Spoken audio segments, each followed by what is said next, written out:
¿Se oye? ¿Sí? Vale. ¿Hay una pregunta ahí? ¿Sí? Hello. Tengo dos preguntas para la doctora Elisa Blasquez. No mencionó otro edulcorante xilitol, es lo que yo entiendo, otro edulcorante.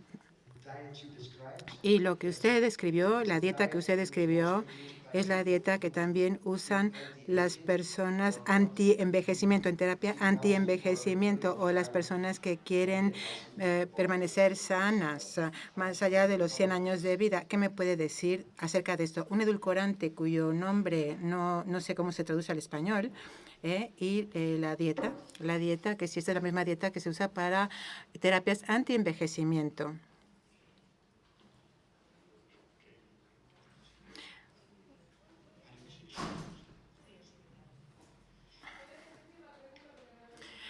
Sí, Por un lado me ha preguntado sobre el xilitol como edulcorante, que qué opino, y recomendaciones nutricionales para llevar una dieta anti-envejecimiento, en personas que quieran hacer una dieta anti-envejecimiento. Bueno, pues el xilitol... gracias. El xilitol es también un producto químico. No sé ahora mismo qué tipo de estudios existen en torno al xilitol o al resto de los alcoholes. Sí que hay bastante gente que tiene intolerancia a este tipo de alcoholes, pues está el xilitol, el malitol, el sorbitol, hay muchos. Producen problemas también a veces intestinales, muchas veces que abusa de este tipo de azúcares, bueno, de alcoholes. Puede tener diarreas, entonces, bueno, yo no lo suelo recomendar. Yo todo aquello que no sea natural intento, sobre todo en personas pues que puedan tener más reactividad a los químicos, ¿no? Luego, en cuanto a una alimentación anti-aging o anti-envejecimiento, bueno, hay que valorar siempre a cada persona, ¿no? Y pues las recomendaciones pueden ser distintas, ¿no? Por ejemplo, pues lo que hablaba de la disbiosis, pues siempre hay que tenerlo en cuenta en cualquier persona, cómo está su intestino, y habrá que valorarlo. Pero bueno, sobre todo potenciar muchísimo el consumo de antioxidantes, de frutas y verduras ricas en antioxidantes, de omega 3. Yo normalmente cuando estamos haciendo un tratamiento más de anti-aging, pues les recomiendo que tomen, pues por ejemplo, muchos frutos secos, si no tienen problemas de peso, claro, porque si no también hay que tener en cuenta la carga calórica, pero que tomen frutos secos, semillas, cereales integrales, todo aquello que sé que les va a aportar antioxidantes, y bueno, intentar restringir al máximo, pues bueno, lácteos normalmente, carnes grasas, ¿vale? El consumo de pescado, pues si es una persona que simplemente está haciendo un anti-aging y no tiene ningún otro problema, pues sí que voy a recomendar más que tomen por ejemplo, pescado, ¿no? Entonces, bueno, estas suelen ser las recomendaciones así básicas, y luego ya dependiendo de la individualidad de cada persona, pues habrá que variarlo. Si me permites, por el tema de la nutrición anti-envejecimiento. En nutrición anti-envejecimiento se ha hablado muchas cosas y muchas tonterías. Es importante tener en cuenta las evidencias. Es cierto que la restricción dietética, la dieta hipocalórica, consumir dietas hipocalóricas en animales de experimentación e incluso en primates que se han hecho, permite indicar que hay una prolongación de la vida. Esto no siempre es fácil en la vida actual. Es cierto que nosotros se puede recomendar que las personas consuman sobre todo alimentos muy bajos en un índice glicémico. Creo que la dieta, controlar la inflamación es más importante que controlar otros factores. Y cuando se habla de antienvejecimiento es muy importante hablar de neuroprotección con la dieta y de cardioprotección. A mí me gustaría ser mayor, pero me gustaría ser mayor teniendo por lo menos 2 órganos, fíjese que poco pido, 2 órganos solo que me funcionen. No te rías. Uno es la cabeza, el otro es este músculo. Creo que a los que nos movemos en este mundo sabemos a lo que me refiero. Quiero seguir poniéndome los pantalones yo solo y sentándome en una taza de váter yo solo y decidiendo cuándo y dónde me siento. El resto, bueno, con 90 y tantos años ya no me importa tanto. Eso es lo que dices ahora.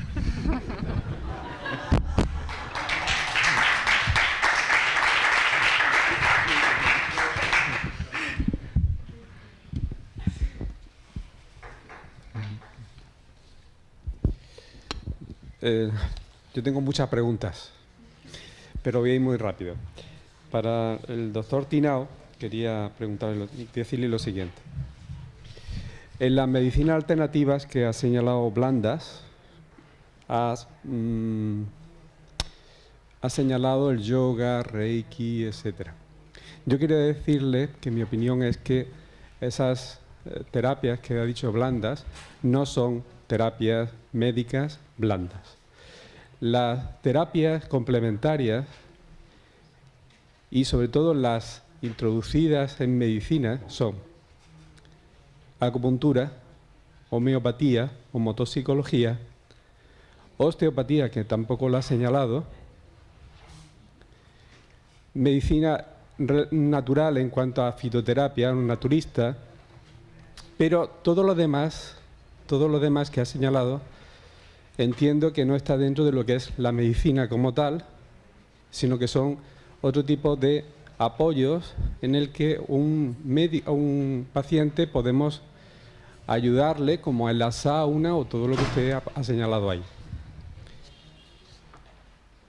Otra pregunta que había era referente a la nutricionista doña Elisa Blázquez. Yo he concretado al final de todo lo que ha dicho, lo resumiría en una cosa. Ningún alimento es malo, excepto a una persona que tenga una intolerancia alimentaria de forma genética, sino que el problema es de dónde se ha cogido ese alimento y cómo se ha producido. Por lo que cuando empezamos a generalizar y a hablar de los alimentos, eso es lo primero que creo que habría que decir.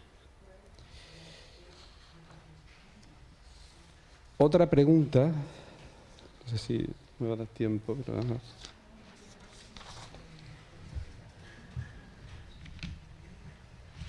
Era referente al señor que ha hablado sobre la bioresonancia, que no recuerdo su nombre. Alfredo Suárez. Alfredo, quería preguntarte sobre las contraindicaciones o efectos secundarios que tú encuentras con la bioresonancia. Nada más, muchas gracias. Sí, empiezo por orden. En primer lugar, gracias por las preguntas. En esa diapositiva he comentado que esta expresión, la idea de medicina blanda y medicina dura, no era mía, que era de mi querida colega, la oncóloga catalana Natalia Eres. Eso no significa que yo no esté necesariamente de acuerdo con ella o no. Se puede discutir mucho sobre si determinadas prácticas son puramente médicas o están dentro de las paramedicinas. En medicina integrativa, por ejemplo, nuestro equipo está formado por fisioterapeutas con una cierta formación distinta de la de fisioterapia clásica, con nutricionistas con una visión distinta,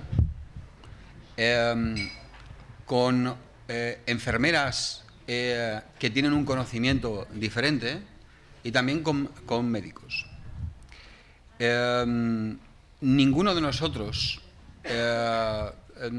excluye a otros como forma parte del equipo. Me refiero a que no le doy más valor cuando yo actúo desde el campo ortomolecular como cuando en ese tratamiento nuestra enfermera practica un programa de coherencia cardíaca.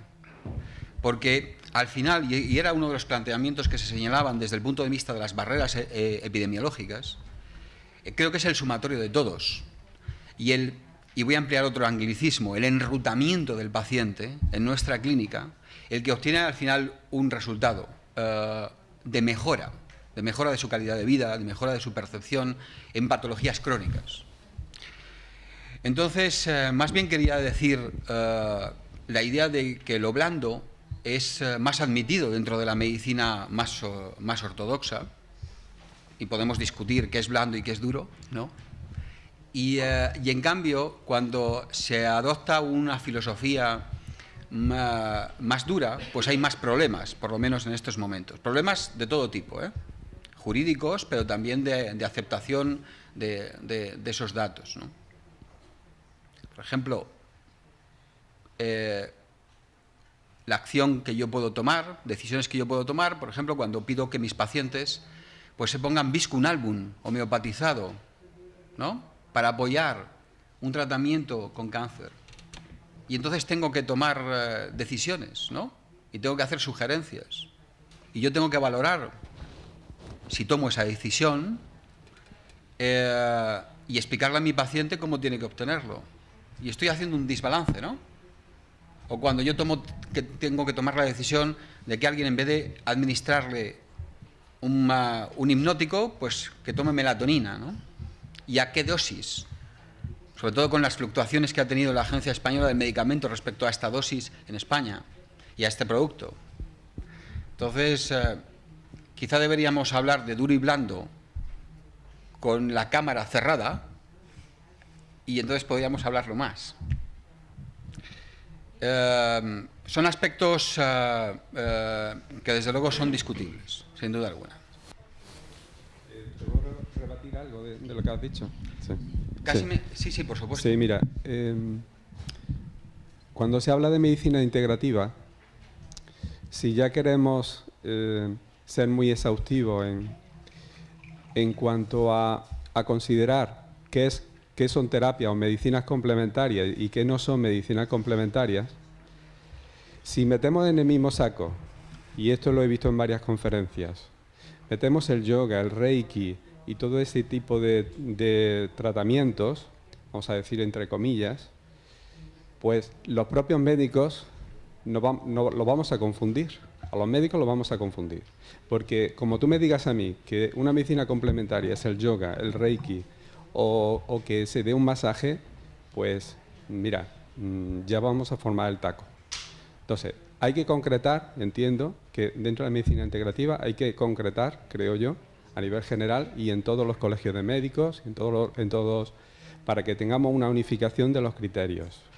Entonces, yo estoy dando mi opinión, no quiere decir que esto vaya a dar dogma de fe, pero desde luego no estoy de acuerdo que siempre cuando se habla de medicinas complementarias me metáis el yoga, el reiki o otro tipo de procedimientos que no están dentro de la medicina. La medicina tiene que haber un diagnóstico, un fundamento y un tratamiento y un estudio avalado y científico. Entonces, dentro de las que hay, no he visto que hayas puesto la osteopatía o la medicina manual, que es como yo la tengo entendida, y por otra parte entiendo que donde hay que potenciar es esas terapias. Otra cosa es que tú recurras luego a un masajista o recurras a un fisioterapeuta para que te haga un tratamiento, etcétera, que te puede ayudar, pero no podemos considerarlo así, porque si no, vuelvo a repetir, dentro de las complicaciones de entendernos entre los médicos, yo creo que se va a formar un conflicto más importante. Pero vamos, entiendo que cada uno tiene su opinión y esta es la mía, ¿no? Entiendo lo que señalas, creo que es muy valorable tu opinión. Creo que en estos momentos el cuerpo de conocimientos de lo que es, de lo que no es, incluso los propios protocolos dentro de medicina integrativa se están desarrollando.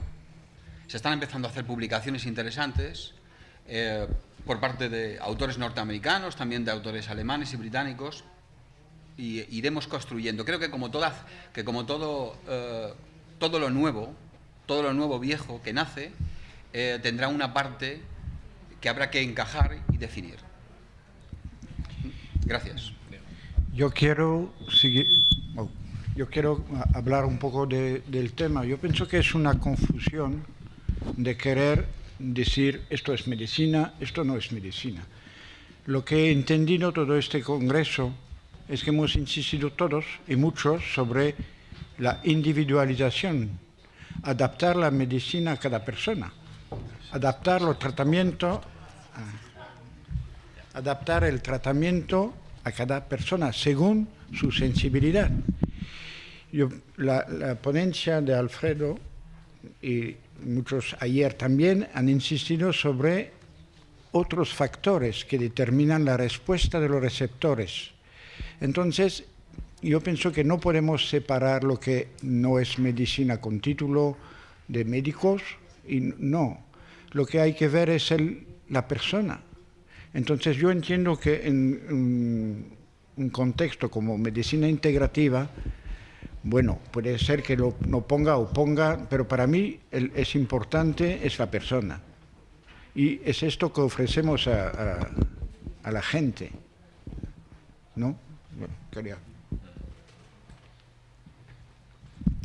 Bueno, yo simplemente agradecerle esa aportación porque es verdad que los alimentos en sí pues son saludables, lógicamente, y los necesitamos. El problema hoy en día es cómo han sido procesados, ¿no? La ponencia está orientada a medicina ambiental, entonces, bueno, por eso me he basado sobre todo en hablar en químicos y en tóxicos en los alimentos, pero por supuesto que todos los alimentos son saludables.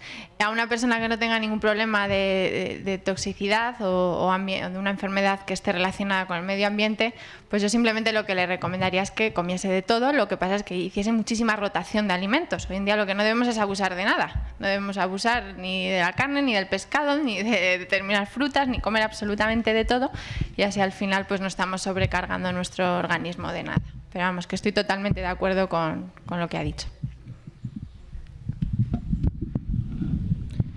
Respecto a los efectos secundarios de la terapia de bioresonancia, lo primero que hay que decir es que hay muy pocos estudios. Cuando hablamos de pocos, hablamos de que hasta hace poco realmente no se encontraba ninguno Medline y ahora mismo podemos encontrar del orden de 8 o 10. Es decir, no tenemos un cuerpo científico suficiente como para poder opinar de un modo contundente sobre ello. En base a las experiencias clínicas de practicantes que llevan mucho tiempo ejerciendo con el método, lo que sí que puedo decir es que las reacciones o los efectos adversos son mínimos y que suelen ocurrir al principio del tratamiento en el momento que se activan la capacidad de drenaje del organismo si las vías, los emuntorios no están lo suficientemente liberados.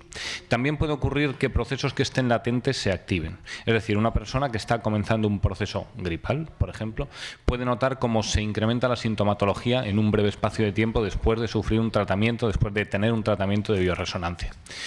Lo único, hay un estudio del 2008 en el que se contemplan 561 casos clínicos y en esos 561 casos no se describe un solo efecto adverso. Yo personalmente sí que he visto reacciones de este tipo de empeoramiento inicial, pero en general la conclusión a la que llegan todos los que han realizado revisión de estudios sobre bioresonancia es que los efectos secundarios son prácticamente inexistentes. Si me permites.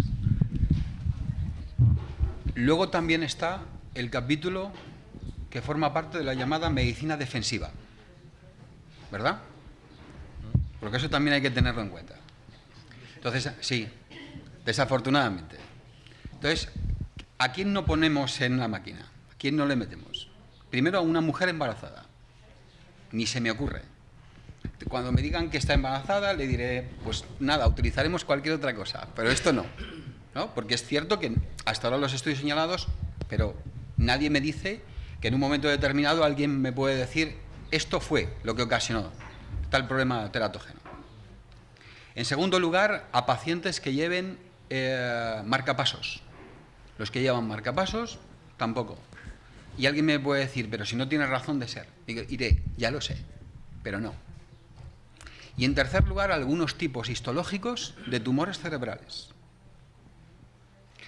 A esos tampoco.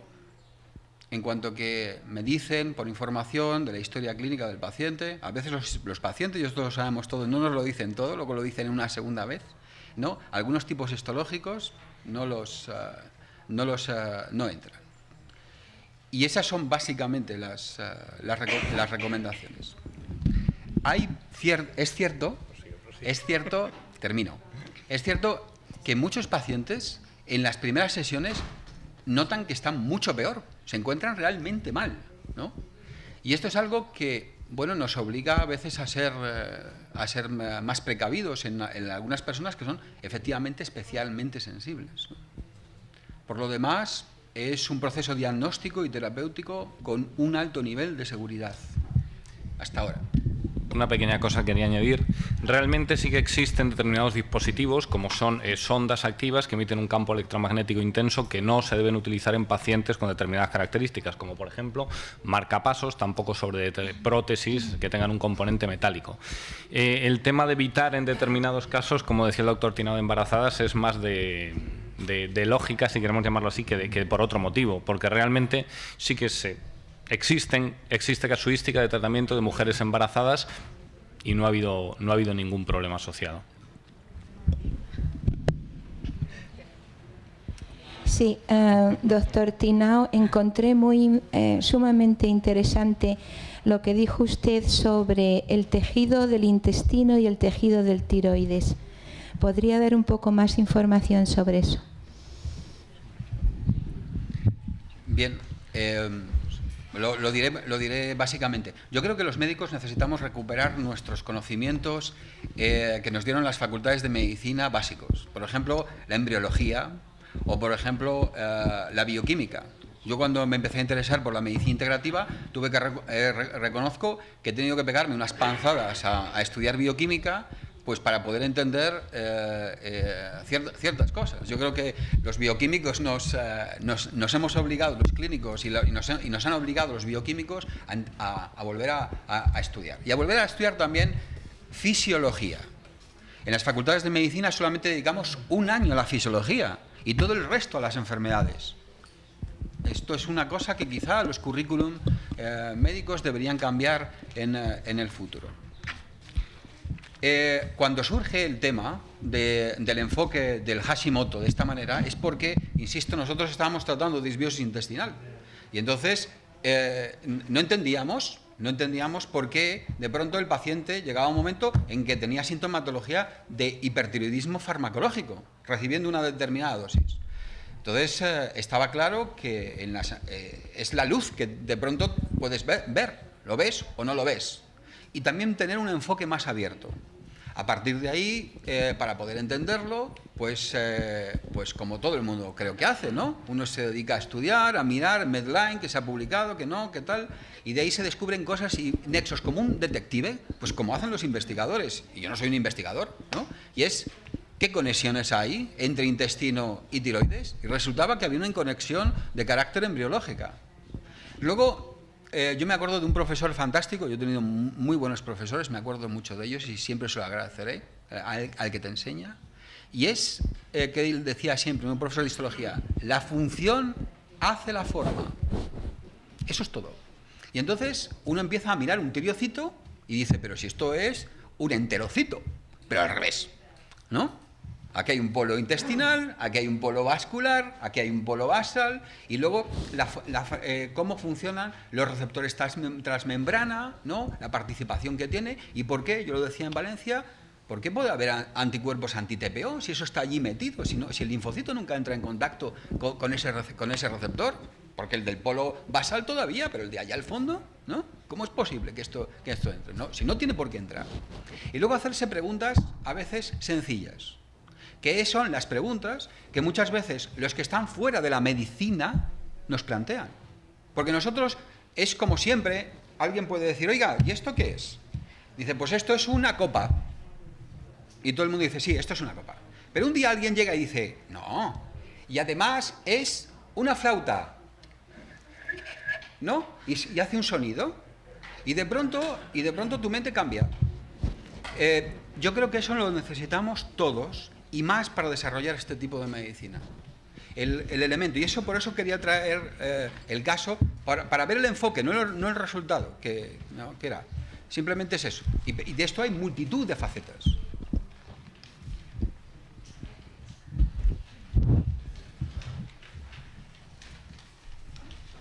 Bueno, yo felicitar a los ponentes y mi pregunta es primero para el doctor Jack, que quería hacer una pregunta respecto a la cuestión de infertilidad que habló ayer, pero no tuve oportunidad.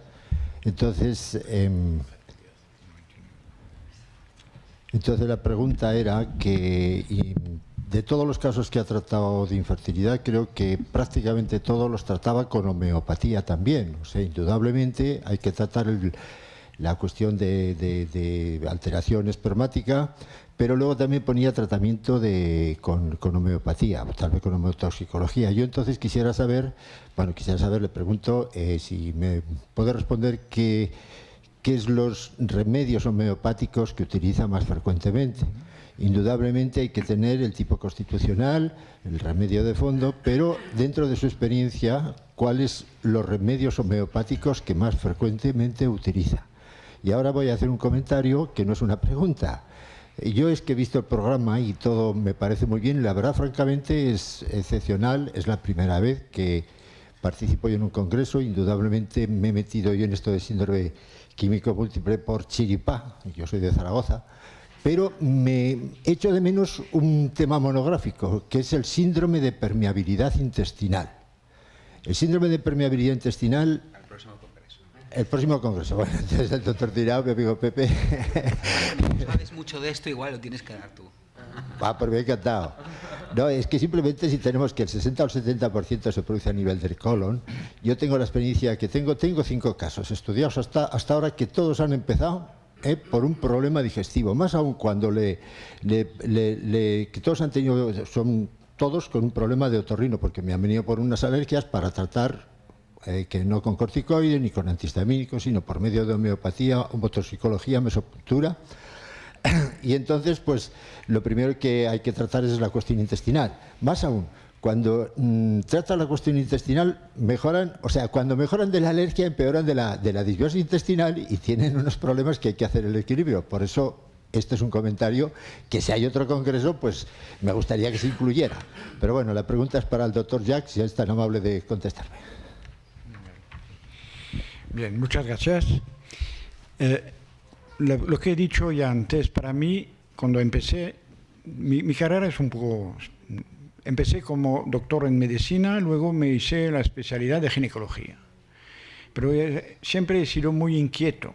Cuando hacía la residencia, iba a ver cómo operaba a los cirujanos.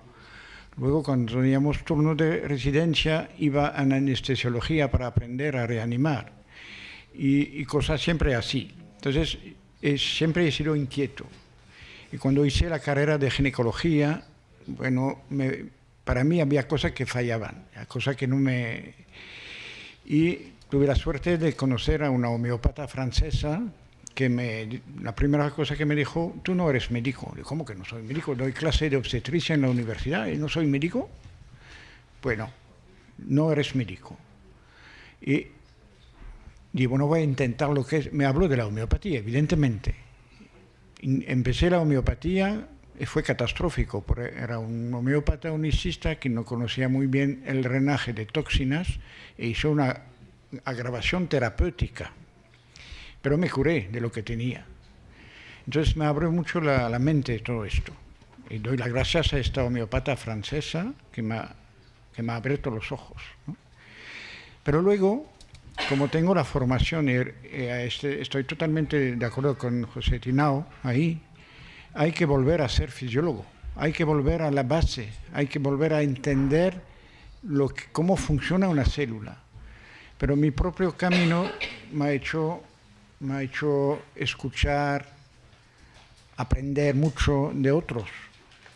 Y entre otros hay un señor que no lo conozco personalmente, me gustaría conocerle, es Bruce Lipton, últimamente.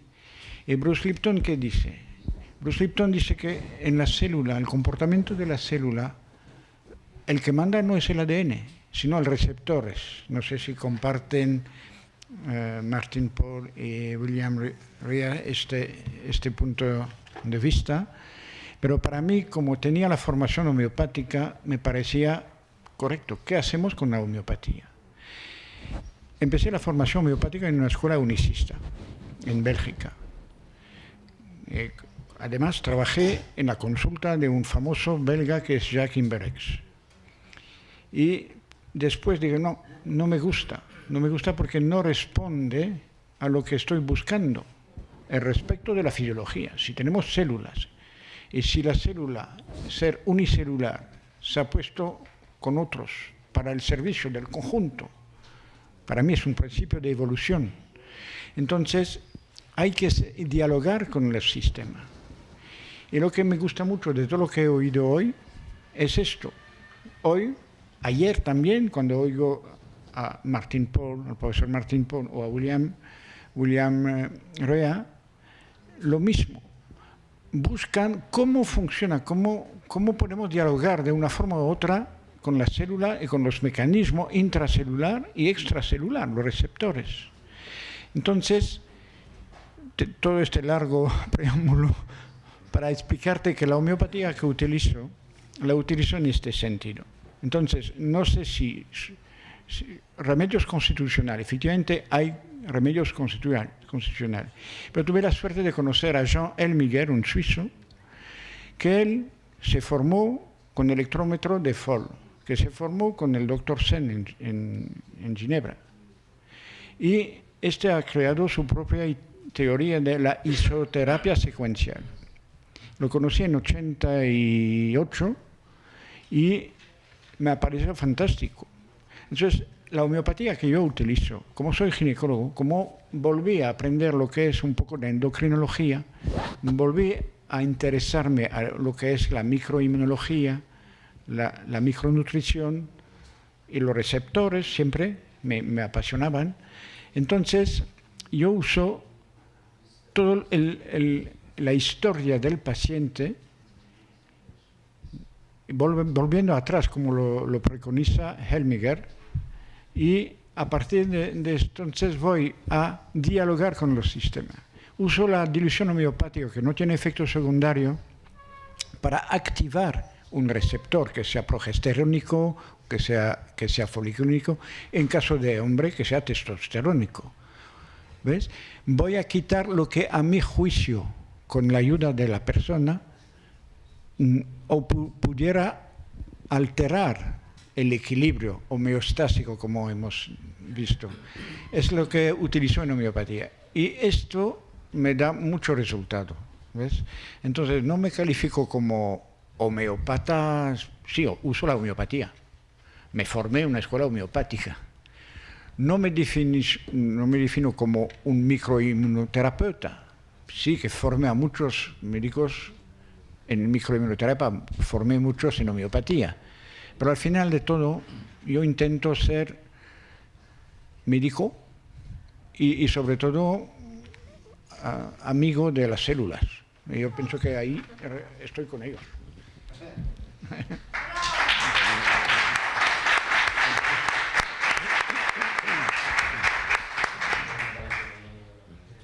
Bueno, yo quería felicitaros porque para mí han sido unas ponencias brillantes y quería decirle a Elisa, sobre todo porque es el tema que, bueno, quizá más cercano está, la medicina ambiental, la alimentación me apasiona, el tema de los tóxicos, por supuesto, tiene que ver con todo el problema de la sensibilidad química, de lo que estamos tratando. Hay algo que me preocupa, simplemente que me gustaría pues comentarlo, ¿no?, contigo y a la vez hacer una reflexión en alto. Cuando en algún momento lo decimos que, bueno, que a lo mejor tenemos en cuenta si la persona tiene una enfermedad ambiental o no para tomar ciertas medidas. Hay una anécdota. Yo, por ejemplo, pues 2 hermanos míos murieron de cáncer, los dos fumaban. Tengo algunos hermanos, una de ellas sigue fumando y va todos los años a revisión. Y cuando sale de la revisión, entonces si le dicen que está bien, sigue fumando. Y yo le digo, pero ¿cómo sigues fumando? Pues porque me han dicho que está bien, pues precisamente por eso tienes que dejarlo. ¿Cuándo vas a dejar de fumar? Cuando te digan que ya tienes el cáncer. Es decir, ¿cuándo vamos a tomar medidas? A lo mejor de tomar comida ecológica o de hacer ciertas cosas. Cuando ya nos digan tienes una enfermedad ambiental, cuando ya tienes una sensibilidad química, cuando ya tienes una fibromialgia. Es decir, precisamente creo que lo que hace la medicina integrativa y lo que estamos aquí todos nosotros, un poco lo que nos une quizá en común a todos, es esa necesidad de ser cada vez más conscientes, de prevenir lo más posible, porque sabemos que ahí está la verdadera medicina, el actuar lo antes posible. Entonces creo que debía ser una medida en la que yo te comprendo cuando tienes una persona enfrente y te está diciendo que si esto es caro o si en un momento determinado te está poniendo ¡ay, qué difícil es! ¿Y cómo voy a hacer si no lo tengo al lado de mi casa? Si es que es dificilísimo pedir la comida ecológica. Creo que también es importante ponerlo como una prioridad. Es decir, yo creo que hay personas que no dudan en decir, mira, no me voy a meter cicuta porque no, o sea, no, su prioridad está, por supuesto. Si nosotros logramos hacer ver que realmente es veneno, que realmente eso va a quedar y que no podemos hacer que el cuerpo se vaya adaptando, porque ese es el gran problema que estamos diciendo.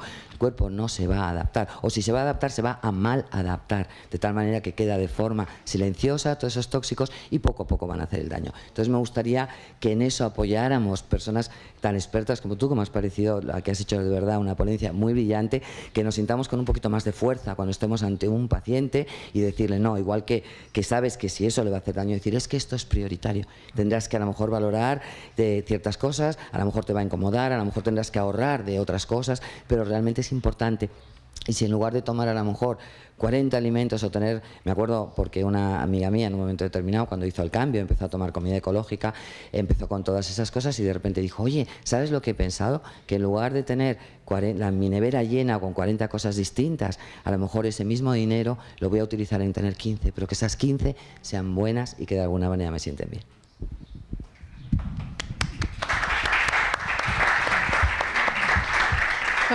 Sí, muchas gracias porque estoy totalmente de acuerdo.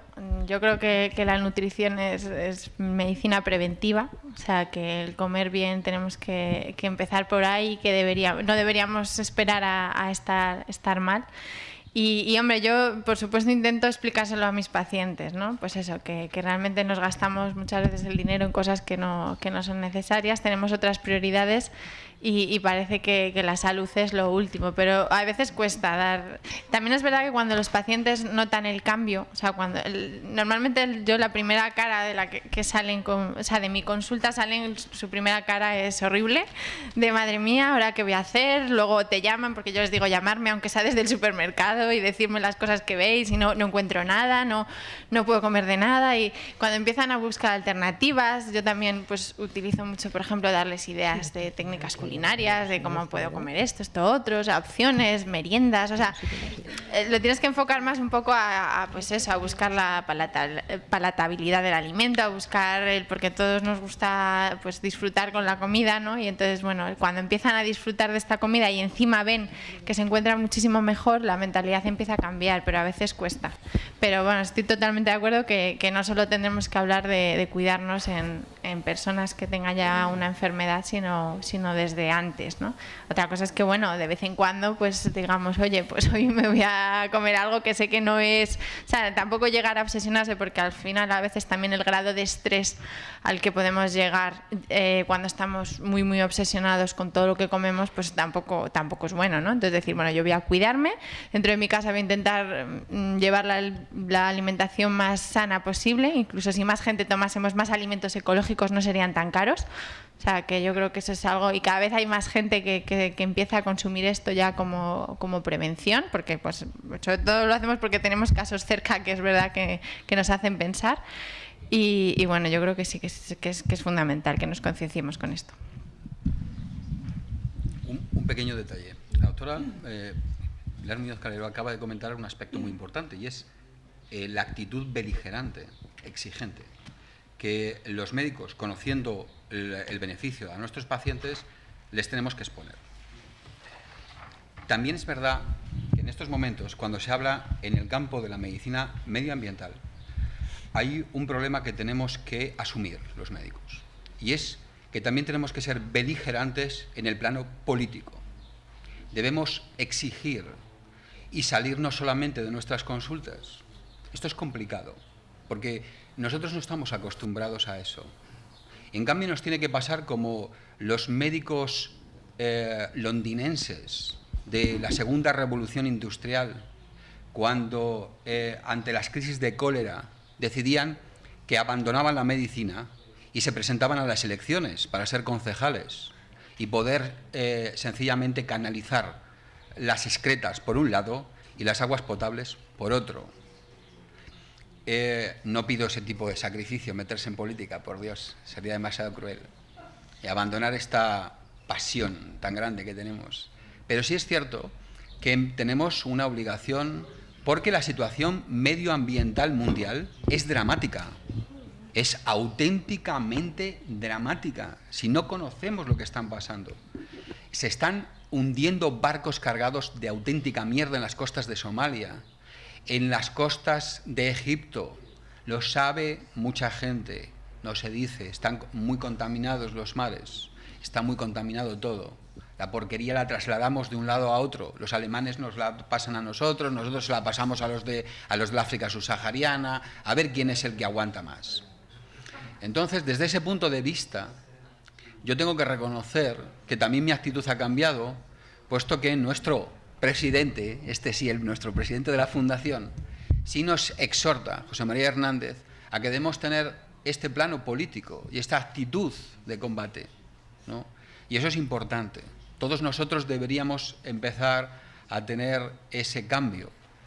No es fácil, pero nos vamos a ver obligados, porque uno a uno a los pacientes no vamos a llegar a tratarles a todos. Eso es importante. Bueno, mi pregunta... Sí. Bueno, mi pregunta ya, como ya ha cogido unos derroteros que realmente son bastante dramáticos, sigue siendo referente al tratamiento. Entonces, la bioresonancia, como elemento de diagnóstico y tratamiento, ¿se puede aplicar a pacientes como yo que tenemos hipersensibilidad a los campos electromagnéticos? Ayer estuvimos viendo que hay dos fuentes diferentes de campos electromagnéticos que pueden ser naturales o que pueden ser artificiales. Los naturales reciben el nombre de geopatías muchas veces, los artificiales pueden ser de alta frecuencia, de baja frecuencia.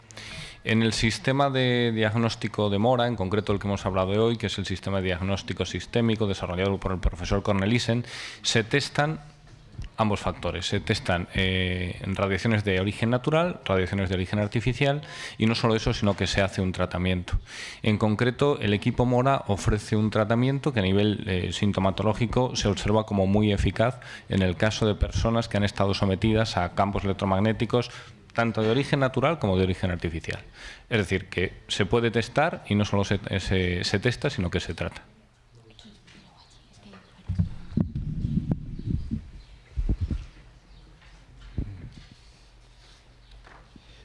Por favor, quería hacer una pregunta al doctor Daniel Goyal.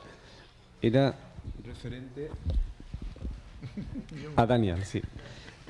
Quería, por favor, que me dijera si tiene alguna opinión referente a si el nivel de autismo ha aumentado de una manera alarmante, igual que el de hipotiroidismo, y si a él se le ocurre algún motivo de todo esto. Hay quien opina que hay una relación con las vacunas, entonces si eso es algo relacionado con una de las respuestas suyas o si es otra, me gustaría por favor saberlo. Muchas gracias. Thank you. Gracias. Bueno, pues me has metido en problemas, para dar la respuesta.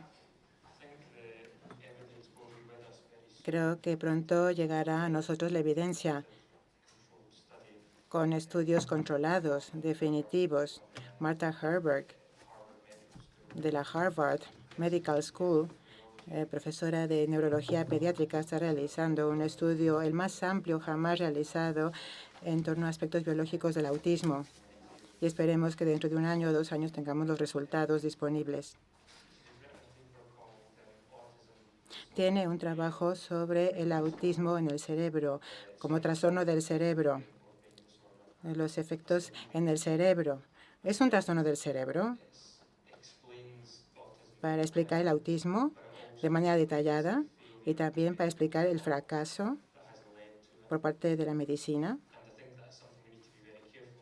Y ahí hay que ir con cautela, porque aprendemos de SQM, de la fatiga crónica, del autismo, de nuestros pacientes, y tenemos que ser menos tóxicos. Se desprende de todo esto. En el mundo entero, Los médicos tienen que atender a la persona a título individual, a que está con ellos en la consulta, sin categorizarlos, sin meterlos en alguna clasificación X, la que más le interese. Yo creo que sí que se une mucho a la toxicidad en el 80% de los casos debido a una gran toxicidad grave. Algunas cosas causan neurotoxicidad, otras inmunotoxicidad. Y en los episodios tóxicos, por ejemplo, en el caso de las vacunas múltiples, ese organismo no va a poder hacer frente a las vacunas cuando su cuerpo está agredido por los diferentes tóxicos. Esto en el campo de las vacunas.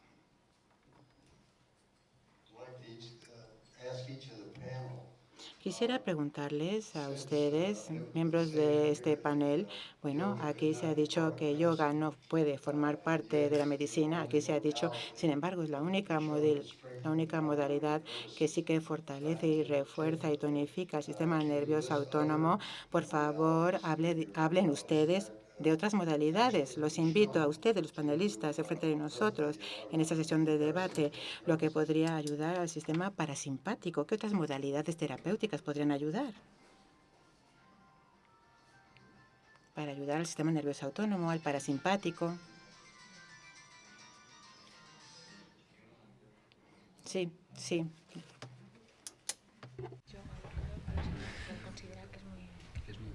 Vale. Sí. ¿Empiezas? Tú mismo. Vale. Bueno, simplemente se ha mencionado antes el tema del yoga y lo que quería hablar es que sí que está contemplado el ejercicio terapéutico en los protocolos actuales de medicina occidental. El ejercicio terapéutico tiene muchos niveles distintos de beneficio, algunos de los cuales incluyen la regulación de simpático y parasimpático. También existen otros sistemas, como pueden ser todos los que involucren relajación, todos los que involucren una disminución de la actividad simpática, que puede ir asociada a una respiración profunda, que puede ir asociada a una actividad repetitiva en determinadas condiciones y que puede ayudar a equilibrar ese exceso de simpaticotonía a la que en general todos nos vemos sometidos por el tipo de vida cotidiana. Entonces, simplemente quería decir que yoga ayuda, pero que no solamente el yoga, sino realmente todas las actividades naturales que a lo mejor entran en contradicción con el ritmo de vida actual nos van a ayudar. Nos va a ayudar el ejercicio físico bien entendido y no competitivo. Nos van a ayudar todas las terapias mentales, emocionales, en las cuales tenemos un momento de introspección y de encuentro con nosotros mismos. Y nos va a ayudar a hacer un cambio a nivel de laboral, relaciones sociales y en general un cambio en el modo que tenemos de contemplar la vida, que es lo que está provocando ese predominio simpático fruto del estrés cotidiano que mantenemos. Bueno, Sí. Yo en primer lugar quería agradecer a todos los ponentes la charla que estáis dando. La verdad que me estoy quedando alucinado. Es el primer congreso que vengo y vamos, me voy a ir súper contento, seguro. Y en segundo lugar, bueno, yo soy fisioterapeuta y osteópata y de hace 4 años empecé a trabajar con el sistema de bioresonancia Mora. La verdad que cuando yo empecé a utilizarlo no sabía muy bien qué es lo que medía ni lo que hacía. La verdad que me he ido formando en estos años y ya por lo menos soy capaz de interpretar un poco lo que hace y lo que pretendo conseguir. Entonces yo quisiera preguntarle a Alfredo que un poco explicara, porque bueno, aquí el congreso es de síndrome químico múltiple, pero yo supongo que esas personas estarán afectadas no solamente por tóxicos medioambientales, podrán estar afectadas por muchas más cosas, a nivel de alimentación, como hemos dicho, a nivel emocional, no sé, a otros niveles, ¿no? Y quiero que un poco explique la importancia de la bioresonancia o del testaje en lo que ha dicho en cuantificar y un poco proponer el tratamiento individual a cada de esos pacientes. ¿Qué conseguimos con eso o qué podemos conseguir a la hora de cuantificar y averiguar en cada persona qué es lo que le está afectando? Gracias.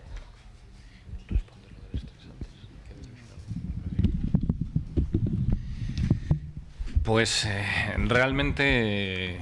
Bueno, Tomás ya lo conoces de sobra, llevas mucho tiempo trabajando con el equipo y creo que los resultados que estás teniendo son buenos, ¿verdad? Que complementa un poco la actividad que puedes hacer a nivel de terapia manual.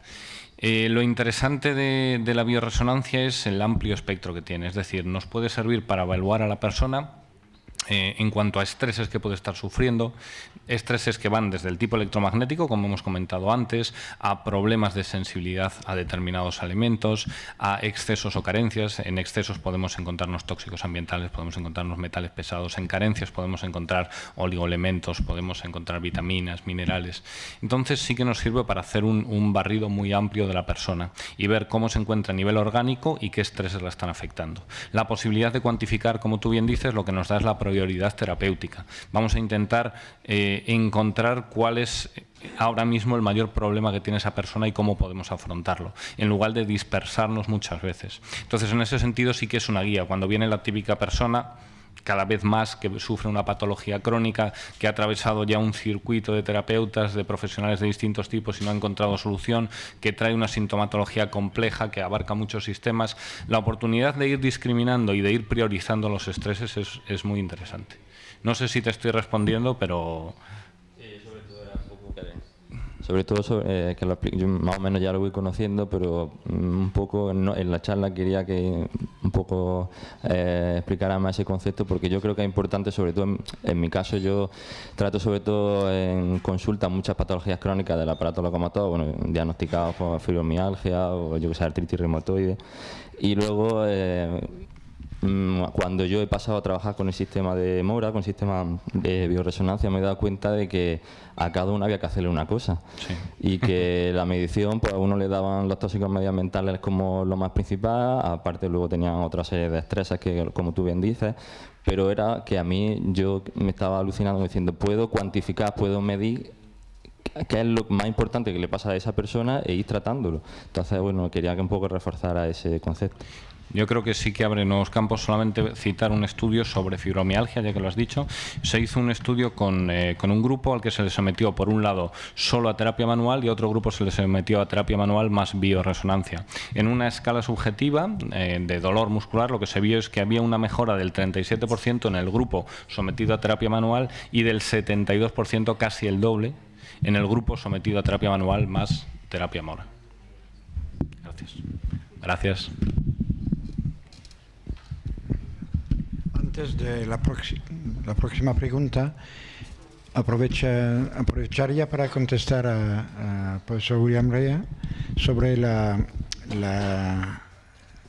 equilibrio parasimpático y simpático. Había un estudio hecho en Florida, en la Universidad de Miami, me parece que es a principios de los 2000 o a finales de 90, y era un estudio comparativo de niños que tenían dermatitis atópica. Y un grupo seguía con la terapéutica normal, corticoides, etcétera, en pomada, y el otro grupo era de enseñar a los padres masaje. Y resultado del estudio, el grupo con masaje había mejorado muchísimo. Entonces, la pregunta que después me hice era, bueno, ¿qué han hecho? Y seguramente equilibrar el equilibrio parasimpático y simpaticotonía, equilibrando.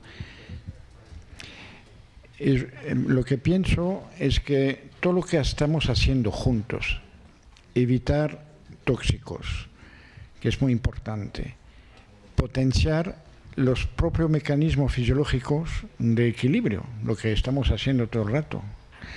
Y yo uso personalmente, no sé si he contestado bien al compañero ahí sobre la homeopatía, uso lo que conozco yo de homeopatía para entrar en este diálogo, en este equilibrio. Y yo pienso que todo lo que estamos diciendo, al final, para el sistema parasimpático y simpático, es un equilibrio que hay que respetar. Gracias. Primera pregunta. Muchas gracias al Congreso y a los ponentes. La pregunta es muy simple. Quería saber qué riesgos ambientales actuales, si hubiera que hacer un ranking, ¿cuáles consideraréis vosotros que son los 3 más dañinos actuales? Y en segundo lugar, en los próximos 10 años, ¿cuáles creéis que van a ser los más dañinos? Gracias.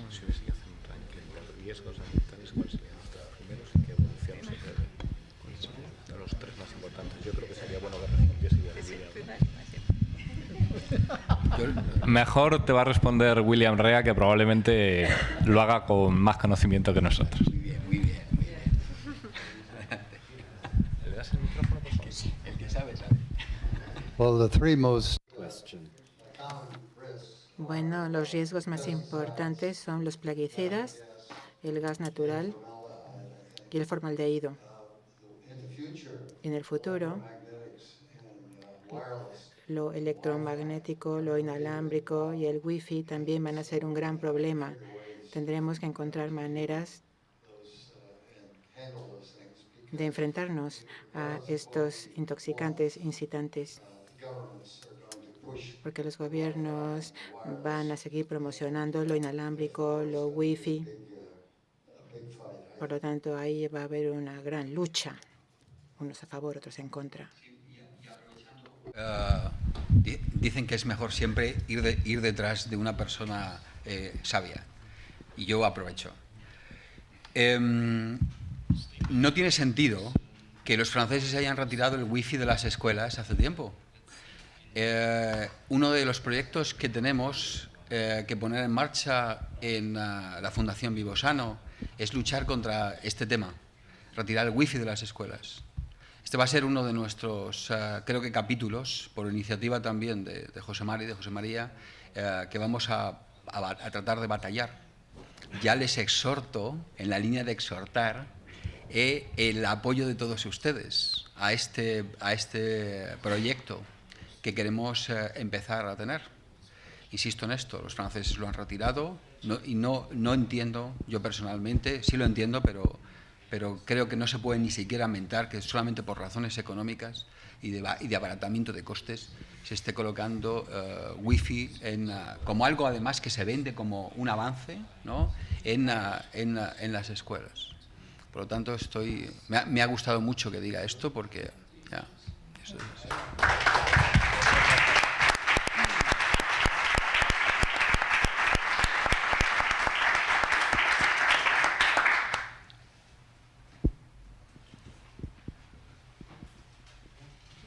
¿No hay más preguntas? Sí, hay una más.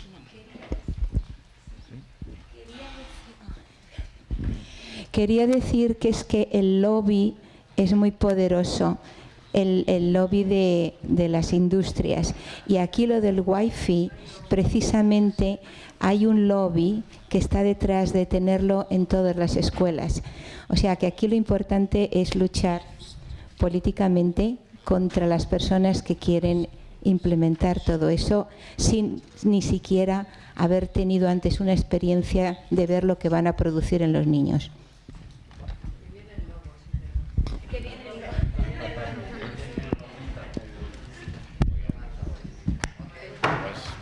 Gracias.